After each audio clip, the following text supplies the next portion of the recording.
early August, President Trump issued executive orders against two Chinese-owned social media apps, TikTok and WeChat. President Trump is barring Americans from any transactions with ByteDance, which owns TikTok, and any WeChat-related transactions with its owner, Tencent.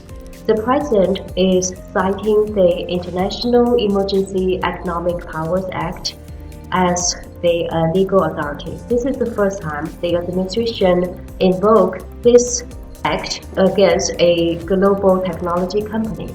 A narrow ban would probably still remove TikTok and WeChat from US app stores. A broader ban would also bar Americans from using apps they had already downloaded. US companies operating in China could be exempt.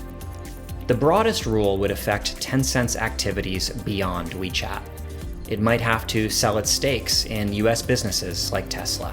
It's declared these two apps have posed national security threats to the United States, but there is no clear clarification or evidence supporting this claim. So people here in China are more convinced that this is against all the companies that have connections with China.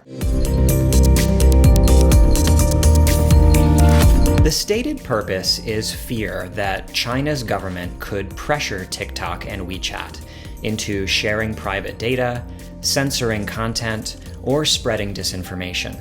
And these are bipartisan concerns. Not only TikTok and WeChat, most apps with similar functions are based on the practice of data collection. So there have been long-distance concerns about the safety of information, such as the privacy of citizens, about whether the information can be kept well, whether they can be relevant to national security, or whether they can be transmitted to other actors. In this case, is Chinese government. But President Trump also has political reasons to demonize China in an election year.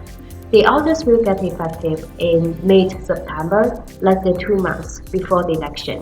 So people are wondering whether this is just another election campaign effort to get more votes by showing its tough attitudes towards China. In other words, is this move being driven by the domestic political demands other than other factors? And he probably sees the bans as leverage for future trade talks. People are also convinced that this move is one of the efforts to suppress the development of Chinese companies as competitors and suppress the rise of China as a potential technology giant. There are also hawks who want a large-scale decoupling of the US and Chinese economies, especially in tech.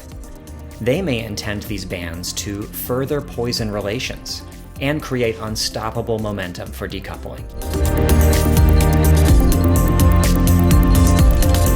There are reasonable national security concerns, but that doesn't mean the current way of using administrative power is the best approach to address these concerns. Singling out a few high-profile Chinese companies leaves many questions unanswered, like how these same privacy concerns might apply to other Chinese companies, or to non-Chinese foreign companies, or even to US companies. We firstly need to find out a way to categorize all these concerns and find out which are the ones critical to national security.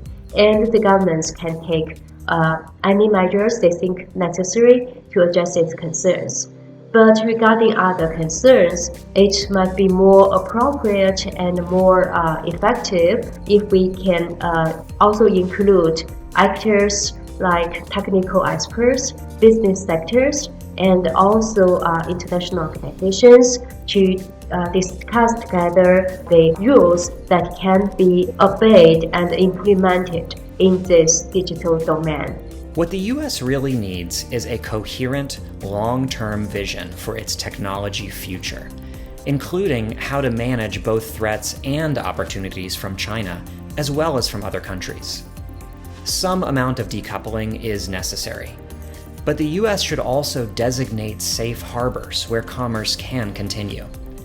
Meanwhile, it must develop international coalitions to promote its tech vision and begin to re-energize America's own innovation ecosystem.